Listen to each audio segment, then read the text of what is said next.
This is a 1985 one-ton 350 Dodge. Now here are two reasons why we really need this truck. We need to bring in mulch and dirt for our pastures and for our garden. Those are big things, and right now we've only been using a 5x12 trailer, which has not been very easy to get everything here. And we also need to haul a bunch of hay in and out of here and move stuff around. Again, it's not the best and it's not the easiest with just a small trailer. So that's why we need to fix up this old Dodge. It is going to be incredibly beneficial for our farm, hauling dirt, hauling in mulch, and bringing in hay for our cows and our goats and our alpacas. There are so many things that this is going to help us upgrade.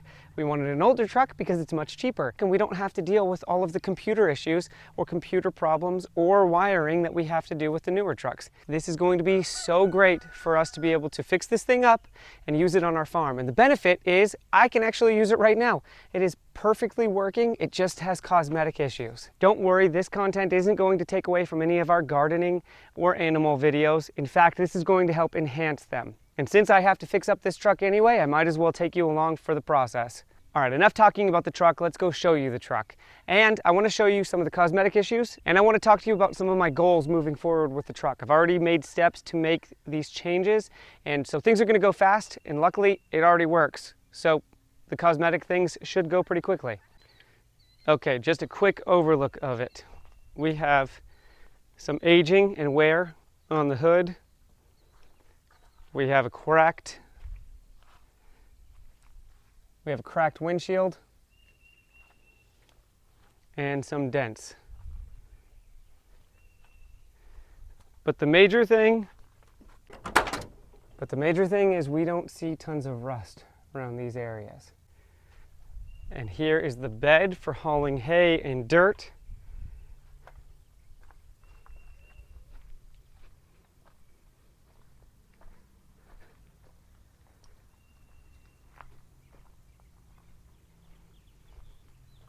And another look at the other side where there are common issues with rust. The only things that I've done to this so far is I've taken out the flooring because there was a type of carpet in here before. Now when I bought it, I looked at this side underneath the steering wheel and it looks pretty great under here. But that wasn't the same thing when it came to the passenger side. A lot more rusty under here. I just assumed that both of them were the same. I should have checked under here, but you know, it's okay. We're gonna get this rust out. And the goal with this is that we're going to put something like rhino liner in here, cover the entire bottom, helping stop some of that rust after we clean it out, and then put a rug or whatever, put a mat underneath here, and then we'll move on from there. But the first thing I have to do from there, and what I'll probably do today, is take this seat out and just start cleaning up a lot of that rust. There is a glove box fully intact, but I did already take this one out because the latch is broken and I had to take everything out in order to try to fix that latch. Latch is not fixed, we're gonna do that next. We also will go back over here and I'll show you how it's in decent shape, to be honest, on the inside. Coming in from this side, we now don't have, the seat is in pretty good condition with just a few holes on that side, which I will patch. But it pretty much is in great condition and it's still really comfortable. I don't want to turn them on because they're missing, but the windshield wipers work, the lights work, pretty much everything on the inside works.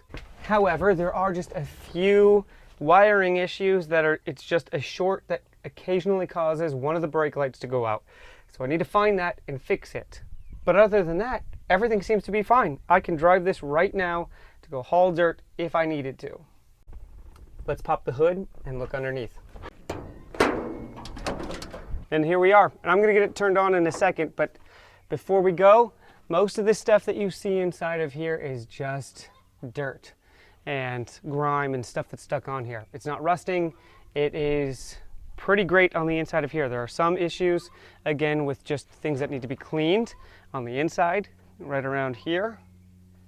But other than that, I'm very happy with this thing, and it's going to do the job for us. It's going to do everything that we need it to do. Now, before I turn this thing on, those of you with a keen ear are going to notice that it actually has an exhaust leak, and we know where the leak is.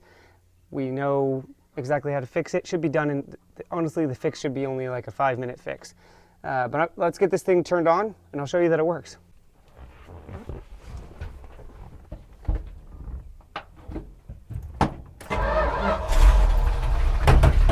Now there's actually a missing seal somewhere on the door right around here where it leaks in when it rains, and that's why the flooring has a lot of problem with rust. We're gonna fix that as one of the main things that we do first. Put new windshield on it, put new windshield wipers on it. But let's take this thing for a ride and I'll talk to you a little bit more about what my goals are, not only for this truck, but what I wanna do in this series of turning this truck around cosmetically and getting it to work a lot better. Okay, so here are some of my goals with both the truck and with this video series. First off, the truck, I want to keep this old classic look, the natural wear, the natural tear. Maybe eventually I will paint it, but it's also cheaper just to do what's called patina. So we'll put a clear coat over it. I think I'm going to use Poppy's patina. We're going to go semi-gloss, satin, and not full gloss. I'm not 100% sure yet, because they have a matte version, but the matte version doesn't look like you intentionally did it that way, and I want it to look somewhat intentional.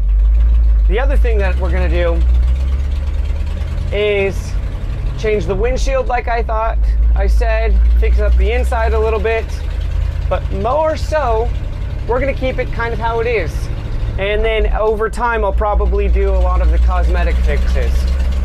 And my goal with this series is to show you some of the process as we go through it. I'm not going to make all of my content just about fixing up this truck though, but I am going to make some videos about it so that I can share the process as we go. And somewhat, I feel like, since we're part of the homestead community, this is kind of what homesteading is about. Getting things, trying to be effective with your time and your money, and fixing up old things if you need to, and attempting to be capable with what we have and with our own hands. So that's another reason why I really want to be able to do this here and show the progress, because it's not just about farming and raising animals that homesteading is about. It's about being able to fix your own stuff if you have any problems. So that's what my goal is with this video series and with this truck on my farm. With it, we're going to be able to do so many more things, because we've had a lot of trouble hauling dirt and mulch onto the farm, and I don't have to rely on somebody else to bring me mulch anymore. I can do it myself. I can go to an arborist and they can load me up right now. I don't have to wait for them to be doing it. I don't have to wait for them to be trimming trees in my area. So that's where we're at. Oh, and this thing has a gooseneck, so I can get a livestock trailer if I needed to. Or I can haul a whole lot more things. I can even bring my tractor to a friend's house to help them mow a lawn if I needed to. So thanks for watching. Check out some of my other content. It's more so homestead related and not so much car fixing up related, and can't wait to do the next video coming out pretty soon on this truck, along with more garden videos and a garden update, because we got a lot that we have done that we didn't show in videos yet. So we'll see you next time. I'm going to finish driving this thing.